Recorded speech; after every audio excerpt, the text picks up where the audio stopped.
देखिए, हुकूमत अगर इत्मीनान का इजहार ना करे तो क्या करे। ठीक। अंदर से तो जो उनके हालात ख़राब हैं उनके चेहरों से नज़र आ रहे हैं। आप इसाक डार साहब का उनकी बॉडी लैंग्वेज देखें, बहुत डाउन है। और कोई भी वज़ीर ख़जाना खुश हो कि इस तरह की इकनॉमिक डिस्ट्रक्शन को तो वो ओवरसी नहीं करेगा। उसकी पूरी कोशिश होगी कि इसको रिवाइव करे, नहीं कर पा रहे। क्यों नहीं कर पा रहे? हम जितना मर्जी दूसरों को ब्लेम कर लें, at the end of the day problem हमारे अपने घर के अंदर है। कल भी प्राइम मिनिस्टर साहब ने जब वो बिज़नेस कम्युनिटी से कराची में बात कर रहे थे, उन्होंने कहा जी कि मैं बिल्कुल आपको ईमानदारी से बता रहा हूँ कि हमने IMF की तमाम शराइत पूरी कर दी हैं, अब IMF के पार्ट पे गलती है। इसके जवाब में मैं हमेशा एक ही बात कहता हूँ कि IMF ने आपको कहा था कि $6 अरब का आपने नया गैर मुल्की कर्जा अरेंज करना है। हमारे पास जो अश्योरेंसेज नोन है वो $3 अरब की हैं। ठीक है, वो शायद वो गैप कम इसलिए हो गया हो कि जो IMF का तखमीना था करंट अकाउंट खसारे को, उससे खसारा कम रह रहा है क्योंकि हुकूमत इम्पोर्ट्स होने नहीं दे रही। अब सूरत हाल कुछ ऐसी है जहाँ पे हम खड़े हुए हैं।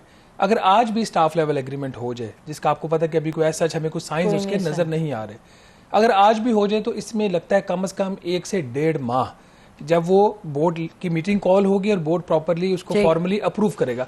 तो इसाक डार साहब ने खुद इसी हफ्ते कह दिया है, उनके एक फंक्शन था पाक चाइना सेंटर में, कि जी हमारी कोशिश है लेकिन वक्त अब ख़त्म हो रहा है। तो इन वे उन्होंने डिक्लेयर कर दिया कि नहीं, अब मुश्किल है, प्रोग्राम होगा।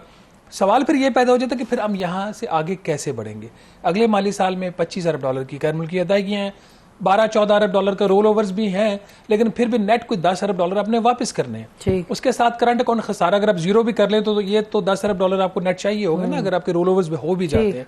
कुछ ना कुछ तो करंट अकाउंट खसारा भी होगा, 2 अरब का, 4 का, $6 अरब का, हमें नहीं पता। तो इतना बड़ा जब आपके सामने खड़ा हुआ हो और कितनी देर आप इंपोर्ट्स को रोक कर डिफॉल्ट होने को बचाएंगे। बिजनेस कम्युनिटी इंडस्ट्री भी इस वक्त हमें बिल्कुल आगे जो सामने जो पिक्चर है वो बहुत ब्लर है। हमें नहीं पता कि यहाँ से आगे जो सफ़र वो कैसे तय होगा, ख़ास तौर पर जब 12 अगस्त को हुकूमत की अपनी जो टर्म है वो ख़त्म हो रही है। केयर टेकर्स करेंगे, ये हुकूमत कंटिन्यू करेगी, लंबा अरसा चलेगा, ये सारे अब सवालात खड़े होंगे, जवाब किसी का नहीं है इस वक्त। जी, सवालात खड़े हो गए शब्बर जैदी साहब। इन सवालात का जवाब तो आपके पास होता है हमेशा बड़ा रेडिकल। बताइए जी, कहाँ जाना है? नहीं, देखें नसीम ज़रा साहब, मेरा ना कभी जवाब रेडिकल होता है, ना मैं कभी कोई ऐसी बात करता हूं जिसको मैं साबित नहीं कर सकूं। बेशक। अगर आप 16 दिसंबर 2021 की मेरी तकरीर को बहुत प्रोपगेट किया गया था, मैंने उस वक्त ये बात की थी कि ये पाकिस्तान का जो फिस्कल अकाउंट और करंट अकाउंट बैलेंस नहीं हो रहा और ये मुल्क आहिस्ता आहिस्ता डिफॉल्ट की तरफ आगे बढ़ रहा है। मेरी कोई भी ऐसी चीज इस दौरान में नहीं हुई है जो मेरे सोच से मुख्तलिफ है। हम बिल्कुल उसी तरह से आगे बढ़ रहे हैं जिस तरह से मैं उसको फोर्सी कर रहा था, और मैं आगे भी फोर्सी कर सकता हूं कि आगे क्या होना है। इसमें हम IMF को बहुत ज्यादा इंपॉर्टेंस दे रहे हैं कि IMF का 1.5 बिलियन आ जाएगा या ये हो जाएगा, ये बात नहीं है। पाकिस्तान की मईशत के बुनियादी खतोखाल इस वक्त इस काबिल नहीं है कि इस मुल्क को इस सिस्टम में चलाया जा सके। मैं इसको थोड़ा सा और वाज़ेह कर दूं, हमारा मसला इस वक्त IMF नहीं है।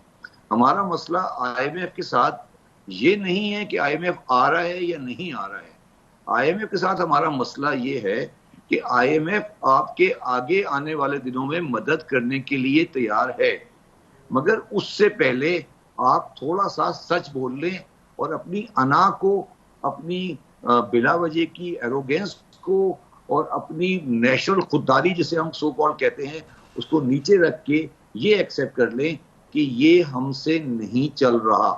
जब ये एक्सेप्ट कर लेंगे तो वो आके आपसे एक एग्रीमेंट करेंगे और आपको बेल आउट भी दे देंगे और ये हो जाएगा।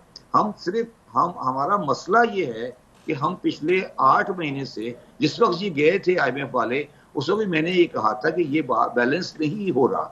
तो उस वक्त भी हमें ये एक्सेप्ट कर लेना चाहिए कि पाकिस्तान अपनी लायबिलिटीज ना लोकल डेट की ना फॉरेन डेट की पे नहीं कर सकता। पाकिस्तान के पास इस वक्त टोटल डेट जो है वो है 57 खरब रुपए। उस 57 खरब का जो इंटरेस्ट है वो तकरीबन 7.5 खरब बनता है, और हमारा नेट रेवेन्यू जो आने वाला है फेडरल गवर्नमेंट का वो 6000 से भी कम आएगा। तो हम नेगेटिव 1000 से स्टार्ट करेंगे। तो आप अगर नसीम ज़हरा साहिबा अगर इस बात को रेडिकल समझती हैं तो अलग बात है, मगर मुझे कोई एक, आप मेरे पूरे 2 साल के इंटरव्यू देख सर नहीं, आप तो एक छोटी सी हमने बात की, एक लफ्ज इस्तेमाल किया, मैं तो उसको देखती हूँ एज अ पॉजिटिव थिंग, लेकिन आपने लगता है दिल को लगा लिया। बात ये है कि ये बताइएगा, ये तो आपने जो बीमारी है उसको आपने एक्सप्लेन कर दिया, आपने ये नहीं बताया कि आगे जाने कैसे है, जाना कैसे। दो इलाज है। पहले मैं लोकल का इलाज बताता हूँ, फिर उसके बाद दूसरे का इलाज। पहला जो लोकल डेफिसिट का इलाज है, तो हमें पहला इलाज ये करना पड़ेगा कि हमें फॉर द टाइम बीइंग 2 या 3 साल को एनएफसी को सस्पेंड करना पड़ेगा, और आपको इंटरेस्ट कॉस्ट का एक पोर्शन सूबों को डालना पड़ेगा कि सूबे उसको बर्दाश्त करें, और जो सारा फेडरल गवर्नमेंट को खर्चा जा रहा है वो नहीं हो। पहला काम तो हमें ये करना है, एनएफसी पेड होगा। दूसरा काम आपको करना है कि जो आपकी 62 मिनिस्ट्रीज है फेडरल गवर्नमेंट में, उनको आप कम करके 6 मिनिस्ट्री करें, जो कि 18वीं तरमीम में हो चुकी है। तीसरी बात यह है कि आप लोकल गवर्नमेंट को लेकर आए और प्रॉपर्टी टैक्सेस से जो पैसे नहीं आ रहे वो रिकवर करें, क्योंकि ये जो अय्याशी आपने लगाई हुई है उसे खत्म करें। तीसरी बात जो आपको करनी है वो ये करनी है कि मैं बार बार एक बात आप लोगों को कहे जा रहा हूं कि आपका जो इंपोर्ट का बिल है वो आप रोक रहे हैं एक झटके के तरीके से कि एलसीडी चलाएंगे। मैं बार बार आप लोगों को ये कह रहा हूं कि आप अपनी बिजली की कंजम्पशन कम करें, आप बाजारों को बंद कराएं, आप बड़ी गाड़ियों को बंद कराएं। आप ये नहीं करते। आप कोई भी आप बताएं, मुझे आप ये बताएं कि आपने पिछले 2-1.5 साल से कोई भी ऑस्टेरिटी मेजर किया है? देखिए नसीब जरा साहिबा, मुझे ये बात अच्छी तरह मालूम है कि एक्सपोर्ट 30 से क्रॉस नहीं करेगी और इंपोर्ट भी रेमिटेंस भी 30 से क्रॉस नहीं करेगी। तो अगर ये 60 हो गया तो 60 के बाद मेरे पास अगर 70 का इंपोर्ट का बिल है तो मुझे 60 से मैं 60 को बहुत खींचूंगा तो 62-63 कर लूंगा, मगर मुझे 70 को नीचे लाना है ना जी। अच्छा जी, जैदी साहब आपकी बात हमने सुनी बड़े गौर से। शहबाज, अब ये जैदी साहब ने बहुत सी बातें कह दी, अगर जो मेरी समझ है बड़ी लिमिटेड, मुझे लगता है जो ये फरमा रहे हैं इनमें से कुछ भी नहीं हो पाएगा। एनएफसी भी नहीं करेगी हुकूमत ने कोई, और ना मिनिस्ट्रियां कम करेंगी, शायद 4 बढ़ाई दें जिस तरह से चल रही है हुकूमत, और ना एनएफसी पे तो वो जंग आगे कम जंगें खोली हैं, फ्रंट्स खुले और फ्रंट्स खुल जाएंगे। तो ये but the problem is very real. Zaidi साहब ने जब आइडेंटिफाई की प्रॉब्लम्स, तो उसमें जो एलिफेंट इन द रूम है उसको आइडेंटिफाई कर दिया, वो था कर्जों के ऊपर सूद की अदायगी। लेकिन जब सॉल्यूशंस की बात है तो उसको मेंशन नहीं अभी तक इन्होंने किया। अब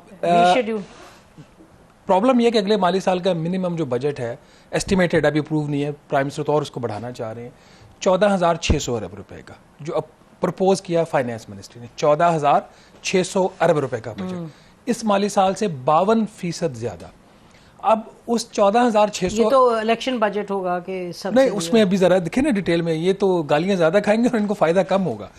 14,600 अरब रुपए में से कम 7,600 7,500 अरब रुपया कर्जों के ऊपर सूद की अदायगी है। ठीक है, जो कि आपका रफली 51% बनता है टोटल बजट का। अब प्रॉब्लम तो यहाँ पे है, और इन्होंने बिल्कुल ठीक कहा ज़ैदी साहब ने, जब आई सोल्यूशन की बात, ये चले गए एनएफसी की तरफ। सोल्यूशन ठीक है, एनएफसी एक प्रॉब्लम है, वो हम लॉन्ग टर्म में सॉल्व कर सकते हैं, नहीं आ सकती। आपका प्रॉब्लम ये है और कि आपको डेट रीस्केड्यूलिंग करनी पड़ेगी। That is the only solution. अब मसला क्या है, पाकिस्तान में जो डोमेस्टिक बैंक्स है, हमारी कमर्शियल बैंक्स, वो बहुत मजबूत है, उनकी लॉबी बहुत मजबूत है। इनको सबसे पहले हिट इनको पड़ेगी। अवाम के अलावा किसकी लॉबी वीक है? ये बात ठीक, बाकी लेकिन ये तो बहुत ही मजबूत तरीन है ना कि इन हालात में भी इन्होंने टैक्स की एग्जम्पशन ली है 2-3 माह पहले हुकूमत से, या 4 माह पहले। और ज़ैदी साहब को बहुत अच्छी तरह पता है इन चीज़ों का। 2 चीज़ें इमीडिएटली करने की ज़रूरत है। 3 साल के लिए कर्जों के ऊपर कर्जों की जो पेमेंट हुकूमत सस्पेंड करे, कम से कम 3 साल के लिए, जिसमें डोमेस्टिक और इंटरनेशनल दोनों, इंटरेस्ट समेत एक चीज। दूसरा, बैंकों को कहा जाए, क्योंकि बैंकों ने जितना पैसा हमको लैंड किया तो उससे ज्यादा वो बना लिया उन्होंने, जितना इंटरेस्ट रेट वो ले रहे हैं हमसे चार्ज कर रहे हैं। बैंकों को ये कहा जाए कि जो फेस वैल्यू है, फॉर एग्जांपल किसी एक कमर्शियल बैंक ने पाकिस्तान को 100 बिलियन का कर्जा दिया, हुकूमत पाकिस्तान, तो हम कहेंगे आपकी 100 बिलियन की फेस वैल्यू है, नहीं हम इसको 70 अरब करेंगे, हम 30 बिलियन आपको यहाँ पर कट डालेंगे। ये है सोल्यूशन। इसके साथ जो आपको करना है, आपका शरह सूद है इस वक्त 21%। जब हुकूमत कर्जा लेने जाती है उसको मिलता है 23% के ऊपर, जब मैं और आप जाते हैं हमें मिलता है 28% के ऊपर।